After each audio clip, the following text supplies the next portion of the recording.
Good morning, students. Welcome to my YouTube channel Biology Govind Sahib. Today's topic is diversity.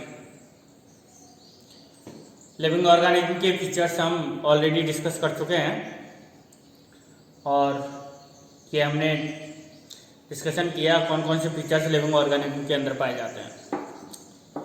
इस अर्थ पर यानी bird में जो organism है उसकी वैरायटियां बहुत ज़्यादा पाई जाती है,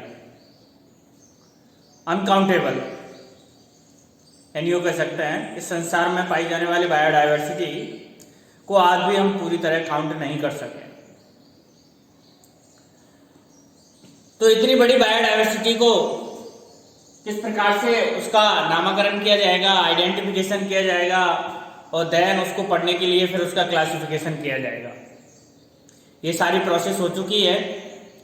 इस अर्थ पर पाई जाने वाली बायोडाइवर्सिटी को सबसे पहले तो आइडेंटिफाई किया गया था कि भाई ये प्लांट नीम का है, ये पीपल का है, ये बबूल का है, ये काऊ है, ये डॉग है। सबसे पहले तो फीचर्स के बेस पर कुछ फीचर्स हमने अभी आइडेंटिफाई किए थे। इसके अलावा और इंडिविजुअल फीचर्स भी रहते हैं जो स्पेसिफिक ऑर्गेनिज्म के अंदर पाए जाते हैं। उनके बेस पर सबसे पहले हम ऑर्गेनिज्म को आइडेंटिफाई करते हैं। आइडेंटिफाई करने के बाद उसका हम नोमेनक्लेचर करते हैं। साइंटिस्ट ने उसका साइंटिफिक नाम दिया जिससे पूरे वर्ल्ड में वो उस नाम से जाना जाए, क्योंकि दुविधा रहती है। बहुत सारे ऑर्गेनिज्म के नाम एक शहर के अंदर ही या एक देश के अंदर ही विभिन्न स्थानों पर भिन्न भिन्न नामों से जाने जाते हैं। बहुत सारे ऐसे ऑर्गेनिज्म हैं जिनको आप एक ही कंट्री, अपना इंडिया इतना बड़ा देश है कि यहाँ पर एक प्लांट के आपको कई बहुत सारे नाम मिल जाएंगे, हजारों नाम मिल जाएंगे। आप जब डिफरेंट एरियाज में जाओगे तो आप लोगों को इतने सारे नाम मिल जाएंगे कि आप कंफ्यूज हो जाओगे। तो इस दुविधा से बचने के लिए किसी भी ऑर्गेनिज्म का एक स्पेसिफिक साइंटिफिक नेम होना चाहिए। आइडेंटिफिकेशन हो गया, नोमेनक्लेचर हो गया, यानी उसका नामकरण हो गया, फिर उसको वेल स्टडी, अच्छे से स्टडी कर सके, इसलिए उसका क्लासिफिकेशन होना चाहिए। वन बाय वन हम इनको डिस्कशन करेंगे। पहले टर्म है बायोडाइवर्सिटी। बायोडाइवर्सिटी दो शब्दों से मिलकर बना है, बायोज एंड डाइवर्सिटी। ग्रीक वर्ड है ये, बायो ग्रीक वर्ड है जिसका मीनिंग होता है लाइफ, और डाइवर्सिटी लैटिन वर्ड है जिसका मीनिंग होता है वैरायटी या डिफरेंट। तो सीधा सीधा से ये वर्ड ही हमें बता रहा है कि लाइफ की वैरायटीज, डिफरेंट वैरायटीज। बायोडाइवर्सिटी का मतलब क्या हुआ कि इस अर्थ पर पाई जाने वाली लाइफ मीन्स ऑर्गेनिज्म की डिफरेंट वैरायटीज, यानी अलग अलग वैरायटीज का मतलब ही क्या है, biodiversity. Biodiversity is variety and variability of life on the earth, यानी इस अर्थ पर पाई जाने वाली लाइफ की वैरायटी और वेरिएबिलिटी क्या कहलाती है, बायोडाइवर्सिटी कहलाती है। आप किसी पिकनिक पर जाते हैं, किसी गार्डन को देखने जाते हैं, किसी हिल एरियाज के अंदर जाते हैं, फॉरेस्ट के अंदर जाते हैं, तो आप लोग ऑब्जर्व करते हैं कि एक छोटे से स्मॉल एरियाज के अंदर आप लोगों को काफी संख्या में प्लांट्स और एनिमल्स मिल जाते हैं। तो ये सब क्या है, बायोडाइवर्सिटी है, यानी इस अर्थ पर पाए जाने वाले जीवों के विभिन्न रूप। लगभग अर्थ पर जिनको आइडेंटिफाई किया जा चुका है, ऑर्गेनिज्म 1.8 मिलियन प्लांट्स और एनिमल्स को आइडेंटिफाई किया जा चुका है संसार में।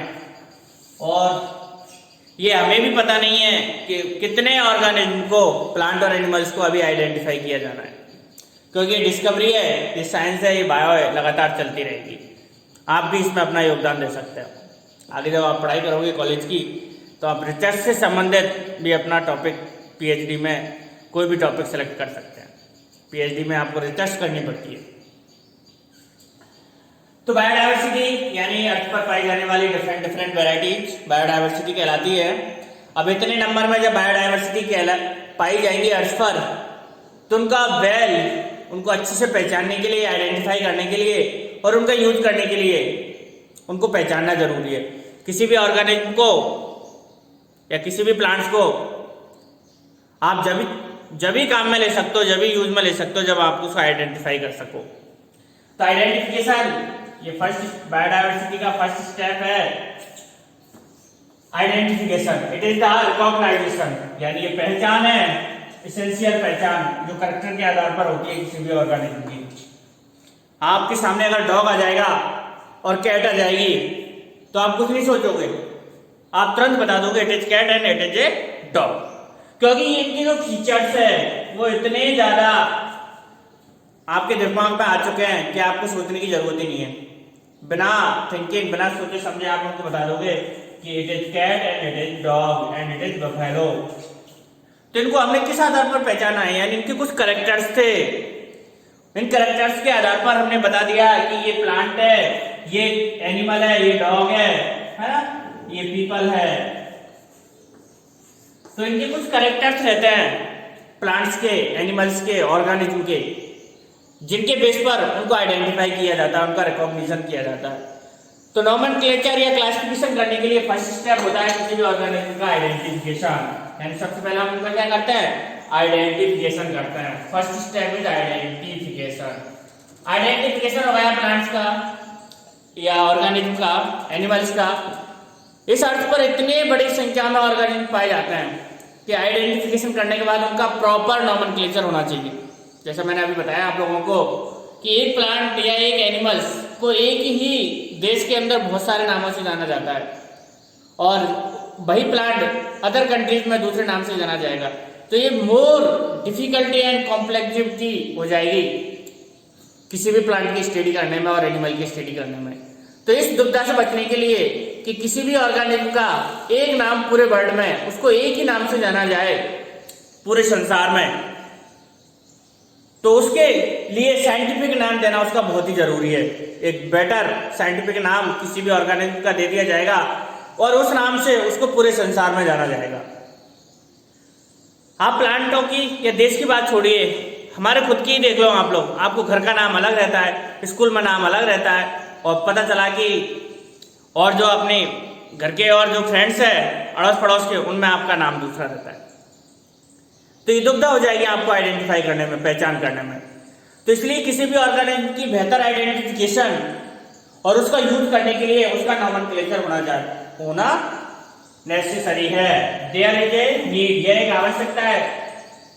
Standardise the naming of living organism such that a particular organism is known by the same name all over the world. This process are called nomenclature. कि किसी भी ऑर्गेनिज्म को, एनी प्लांट या एनिमल्स, उसको एक ही नाम से पूरे वर्ल्ड या संसार के अंदर जाना जाए, इसके लिए बेहतर है कि उसका एक साइंटिफिक नाम होना बहुत ही जरूरी है। और ये दुविधा भी है, एक डिफिकल्टी भी है कि आप एक प्लांट्स को आप किसी नाम से जानते हैं और आपका रिलेटिव्स है या अदर कंट्रीज के लोग अदर नाम से जानते हैं, तो ये बहुत मेजर डिफिकल्टी हो जाएगी। तो इससे बचने के लिए इस अर्थ पर जितने भी ऑर्गेनिज्म पाए जाते हैं तो उनका वेल अच्छे से साइंटिफिक नाम होना चाहिए। एक ऐसा साइंटिफिक नाम होना चाहिए जिससे उसी नाम से उसको पूरे वर्ल्ड के अंदर जाना जाए। एग्जाम्पल के तौर पर जो मैंगो है उसका नाम है मैंजीफोरा इंडिका, तो ये जो नाम है इसका, ये पूरे वर्ल्ड में इसको इसी नाम से जाना जाता है, मैंजीफोरा इंडिका के नाम से। तो ये साइंटिफिक नाम है जो कि प्लांट्स और एनिमल्स दोनों के लिए अलग अलग इंस्टीट्यूट ने डिसाइड किए हैं। प्लांट के लिए जो साइंटिफिक नाम दिया उस संस्था का नाम है international code for botanical nomenclature, ICBN। ये इंस्टीट्यूट है जिसने प्लांट्सों के लिए साइंटिफिक नाम दिए हैं। इसमें कुछ कोड है जिनके आधार पर प्लांट्सों के नाम डिसाइड किए हैं। इसी प्रकार से सिमिलर, जब प्लांटों का नॉमेनक्लेचर हो गया तो बात आई एनिमल्स का भी भाई होना चाहिए ना। प्लांट्सों का जब हम नॉमेनक्लेचर कर रहे हैं तो प्लांट्स के बाद एनिमल्स का भी एक इंस्टीट्यूट है जिसका नाम है international code of zoological nomenclature. इनका फुल फॉर्म भी आप लोगों को पता होना चाहिए। ये एनिमल्स के लिए साइंटिफिक नाम डिसाइड करती है। ये ICBN एंड ICZN, ये दोनों इंस्टीट्यूट्स है जो कि डिफरेंट यानी ICBL प्लांट्सों के लिए साइंटिफिक नाम प्रपोज करती है एंड ICZN एनिमल्स के लिए साइंटिफिक नाम प्रपोज करती है। फुल फॉर्म देखिएगा इनकी ICBL आ जाता है, बहुत बार आ जाता है। Right the full form of ICBN and ICZN। तो आप लोगों को पता होना चाहिए इंटरनेशनल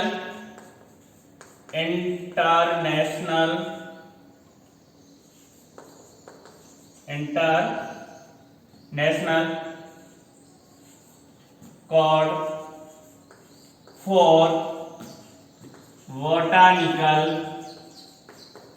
बॉटनिकल नोमेनक्लेचर।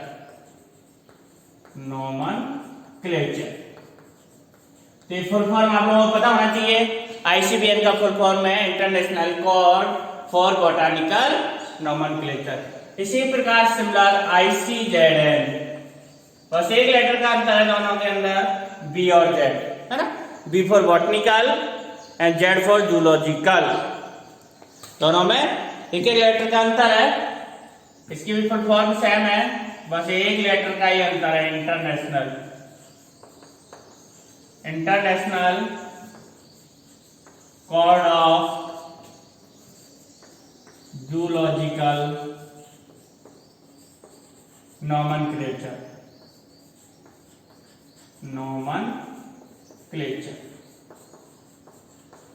तो ये both international institutes decide the scientific name plants and animals. ये दोनों संस्थाएं प्लांट और एनिमल्स का साइंटिफिक नेम डिसाइड करती है। और कैरोलस लिनियस जो बहुत ही फेमस साइंटिस्ट थे, उन्होंने ऑर्गेनिज्म के नोमेनक्लेचर के लिए बाइनोमियल नोमेनक्लेचर सिस्टम प्रपोज किया था। बाइनोमियल नोमेनक्लेचर सिस्टम,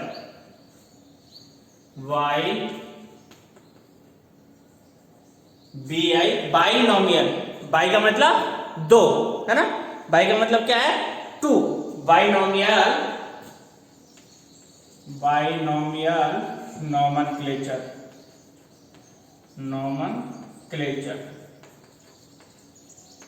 तो इस शब्द से ही हम लोग देखिए बाई मान होता है टू, नोमियल मीन्स नेमिंग, यानी ऐसा कोई नेमिंग वाला सिस्टम जिसमें टू लेटर्स यानी टू कोई भी दो चीज इंक्लूड की जाती है, वो कहलाता है binomial nomenclature. It is proposed by Carolus Linnaeus. इसी सिस्टम को हम पढ़ेंगे। इसने कुछ नियम रूल्स प्रतिपादित किए थे, प्रपोज किए थे। इस सिस्टम के अंदर क्या है कि किसी भी ऑर्गेनिज्म का जब हम नोमेनक्लेचर डिसाइड करते हैं तो फर्स्ट लेटर उसके जीनस का होता है एंड सेकंड लेटर है स्पीसीज। जीनस जेनेरिक होता है एंड सेकंड स्पेसिफिक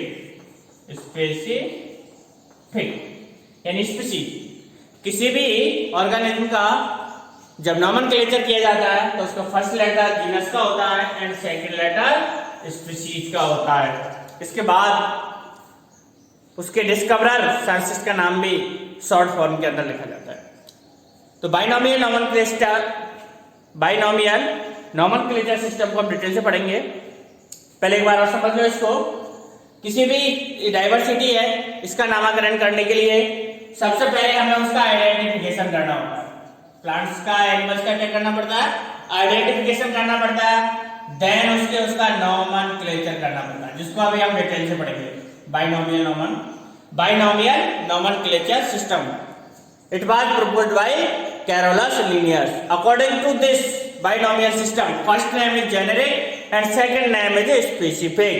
यानी इस रूल्स के अकॉर्डिंग पहला नेम जीनस का होता है और अदर नेम स्पीसीज का। कभी नहीं भूलोगे, मेरा पूरा नाम याद रख लेना, गोविंद सहाय। चैनल का भी नाम यही है ना। तो फर्स्ट नेम है जीनस, सेकंड नेम है स्पीसीज। शानदार ट्रिक है ना। पूरा नाम है मेरे, उसके आगे के दोनों लेटर शॉर्ट फॉर्म उसके हमेशा याद रहेगा। अभी तक मैंने जिन भी बैचेज में ये पढ़ाया है, कभी पूछ लो उनसे कहीं भूलता नहीं है। हाँ, जो मुझे भूल जाते हैं उनका मैं नहीं कह सकता हूं। हाँ, तो आइडेंटिफिकेशन दैट नॉमेनक्लेचर, और लास्ट में किया जाता है उसका क्लासिफिकेशन। इंडियन नेशनल कांग्रेस नहीं है ये, जीके में रटने लग जाओ भाई सर, ये तो इंडियन नेशनल कांग्रेस है, आईएनसी, जो राजनीतिक पार्टी है ना। तो आईएनसी किसी भी डाइवर्सिटी का होना बहुत जरूरी है। सबसे पहले उसका आइडेंटिफिकेशन, नॉमेनक्लेचर एंड क्लासिफिकेशन, तभी वो ह्यूमंस वेलफेयर के लिए उपयोगी हो सकती है, तभी हम उसका प्रॉपर स्टडी कर सकते हैं। जब तक हम उसका आइडेंटिफिकेशन नहीं करेंगे, नॉमेनक्लेचर नहीं करेंगे, और तब ये दोनों स्टेप नहीं होंगे तो उसका क्लासिफिकेशन तो होने से ही रहा। तो हम क्लासिफिकेशन पढ़ने से पहले हमें नॉमेनक्लेचर की बाइनोमियल सिस्टम को पढ़ना जरूरी है, जिसको कैरोलस लिनियस ने प्रपोज किया था। बाइनोमियल नोमेनक्लेचर कैरोलस लिनियस ने प्रपोज किया था इसको, कैरोलस लिनियस, है ना। This naming system given by Carolus Linnaeus.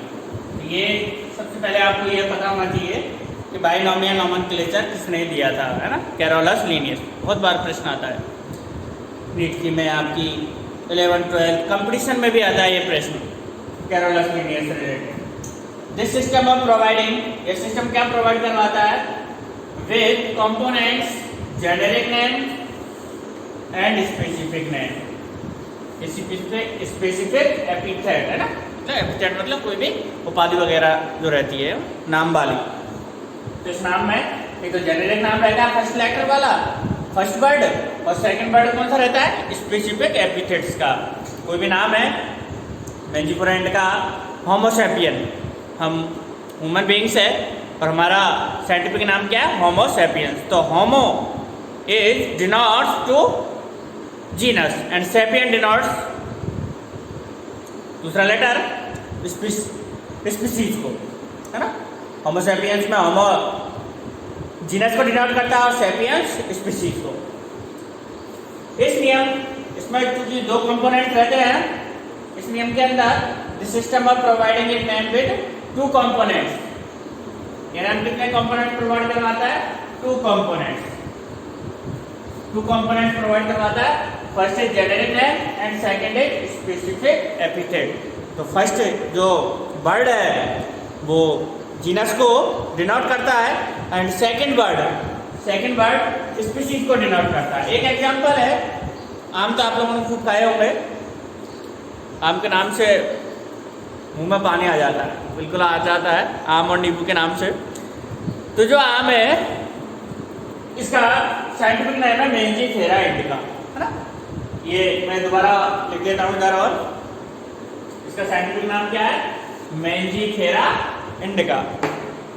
Scientific name है मेंजीफेरा इंडिका, मेंजीफेरा इंडिका। कुछ के नाम आप लोगों को मुंह जबानी लर्न होनी चाहिए। मैं जो लिख रहा हूँ इसको ध्यान से देखिएगा, मेंजीफेरा इंडिका। यहाँ से आप लोगों को सारे रूल समझ में आ जाएंगे। आप लिखने की प्रैक्टिस कर लो और कैसे लिख रहे हो वो भी समझ लो। देख लीजिएगा रूल्स में, first word and second word, दो कंपोनेंट्स हो गए, दैट इज क्लियर।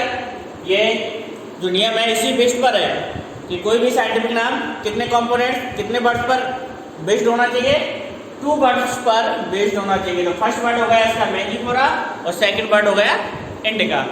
और according to this system it is not genus and it is not species. ये जीनस को डिनोट कर रहा है, आगे स्पीशीज को। सेकंड पॉइंट, मैंने जब इसको लिखा, ये क्या लैटिन लैंग्वेज में लिखे जाते हैं, इसके अंदर लिखे जाता है ये लैटिन में, है ना। ये लैटिन भाषा के होता है और इटैलिक लैंग्वेज में लिखे जाते हैं, इटैलिक लैंग्वेज में लिखे जाते हैं। इटैलिक का मतलब होता है तिरछा लिखना थोड़ा सा, है ना। फर्स्ट लेटर मैंने कैपिटल बनाया है जीनस का, और स्पीशीज का फर्स्ट लेटर स्मॉल बनाया।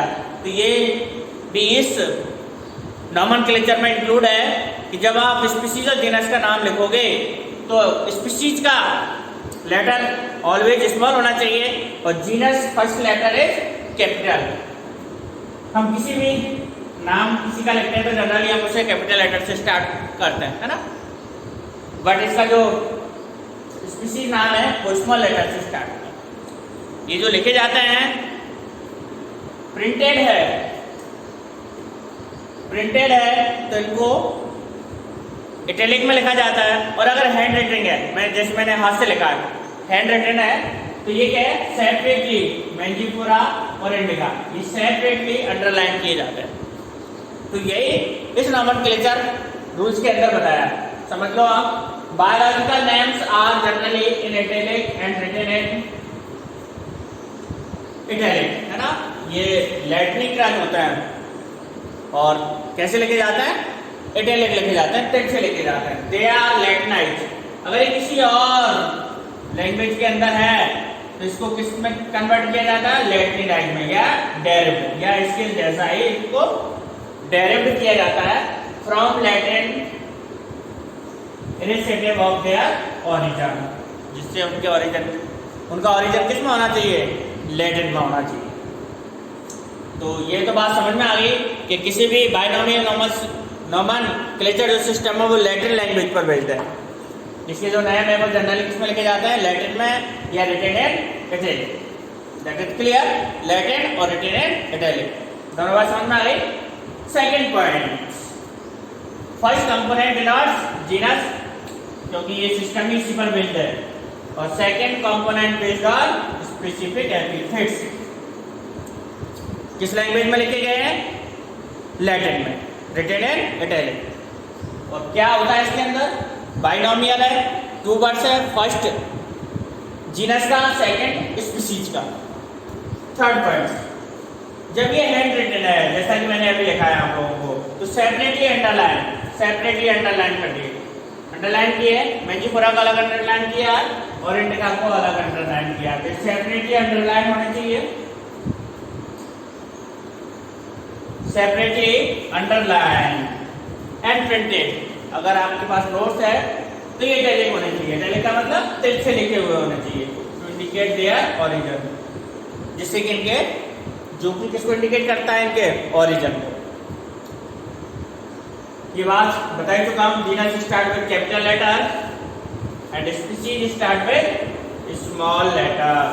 तो ये बाइनोमियल क्लेचर के 2 कंपोनेंट्स पर बेस्ड 4 रूल्स थे। कंपोनेंट्स कितने थे, 2, और रूल्स में कितने पॉइंट्स आ गए, 4। ये कैरोलस लीनियस के द्वारा दिया गया बाइनोमियल नॉमेनक्लेचर सिस्टम था, जिसको एक बार फिर रिपीट कर देता हूँ। ये नॉमेनक्लेचर इन लैटिन में होना चाहिए, इटैलिक होना चाहिए। 2 कंपोनेंट्स होते हैं, genus and species, first letter capital and second word का फर्स्ट लेटर स्मॉल होता है। हैंड रिटन है तो सेपरेटली अंडरलाइन होता है, प्रिंटेड है तो इटैलिक लिखे जाता है। तो ये बाइनोमियल नॉमेनक्लेचर सिस्टम के 4 पॉइंट्स हो गए, 4 रूल्स हो गए। इसके बाद एक बात जिसको हम नॉमेनक्लेचर के अंदर ही पढ़ते हैं, कि इसका जो डिस्कवरर है, साइंटिस्ट है, उसका नाम मैंजीफोरा इंडिका को कैरोलस लीनियस ने डिस्कवर किया था, तो उसको शॉर्ट नेम कैरोलस लीनियस का शॉर्ट नेम LIN इसके बाद में लिखा जाता है। इधर लिख देता हूँ, और LIN लिन। इससे क्या पता चल रहा है, ये साइंटिफिक नाम ये इंडिकेट कर रहा है कि मैंजीफोरा इंडिका जो नाम दिया है वो किसने दिया है, कैरोलस लीनियस ने, उसका शॉर्ट नाम है।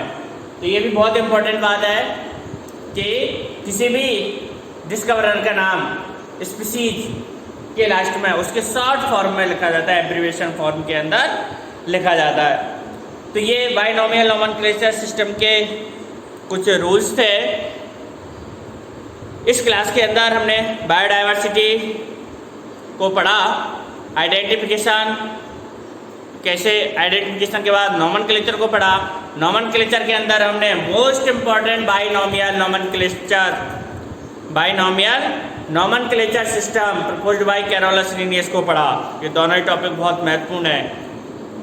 इंडियन नेशनल कांग्रेस जैसा वर्ड मैंने लिखा था INC, INC आइडेंटिफिकेशन होना चाहिए, फिर उसका नोमेनक्लेचर, देन उसका क्लासिफिकेशन। इसके बाद सबसे इम्पोर्टेंट जो स्टेप्स है वो है क्लासिफिकेशन, क्योंकि इस वर्ड में इस अर्थ पर इतनी मोर नंबर में डाइवर्सिटी पाई जाती है कि अगर उनको अरेंजमेंट ढंग से उनका किया जाए तभी बात बन सकती है। कहावत आप लोगों ने सुनी होगी कि जो इंडिविजुअल से कोई भी आदमी परेशान किससे होता है, वो काम से परेशान नहीं होता है, स्पेशली किससे परेशान होता है, वो अव्यवस्था से। अव्यवस्थित आप जब जाते हो, आपका बैग कहीं पड़ा है, एक बुक कहीं पड़ी है, एक बुक कहीं पड़ी है, बहुत परेशान हो जाओगे आप। 2 मिनट नहीं मिली तो टेंशन में आ जाओगे। तो अव्यवस्था बहुत बुरी चीज़ है। तो आदमी परेशान वर्क से नहीं होता है, अव्यवस्था से, उस वर्क की अव्यवस्था से परेशान होता है। पढ़ने के लिए, वीडियो देखने के लिए बहुत बहुत धन्यवाद।